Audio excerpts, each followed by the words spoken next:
اگر آپ انصاف نہ کر پائیں، کیونکہ ہم نے یہ بھی دیکھا ہے کہ رجیم چینج آپریشن کے وقت جو ہے راتوں کو عدالتیں لگی تھی،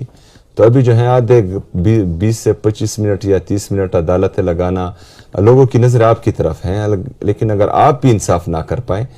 اور آپ بھی جو ہے عوام کے غصے کو کم نہ کر پائیں، عوام کا انصاف نہ کر پائیں، تو پھر عوام جائے گی کہاں؟ پھر عوام یہی سوچے گی کہ ہم نے جو ہے انصاف خود کرنا ہے، اور جب عوام نکلے گی وہ انصاف خود کرے گی تو وہ اپنے قوانین بھی پھر خود بنائیں گی اور ہر قانون کو اپنے ہاتھ میں لے گی، تو پاکستان جو ہے وہ تتر بتر ہو جائے گا۔ تو برائے مہربانی دیکھیں، ایک سیاسی جماعت کو، پاکستان کی سب سے مقبول ترین جماعت کو دیوار سے لگانے کی کوشش ہو رہی ہے، ایک لیڈر کے ساتھ صرف انا بغض میں امتیازی سلوک ہو رہا ہے، ان کے خاندان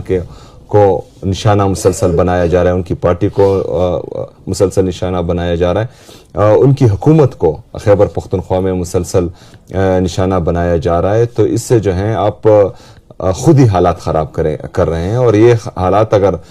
خراب مزید ہوئے تو پھر یہ آپ کے بس میں بھی نہیں ہوگا کہ اس کو کنٹرول کر پائیں، اور نہ ہمارے بس میں ہوگا۔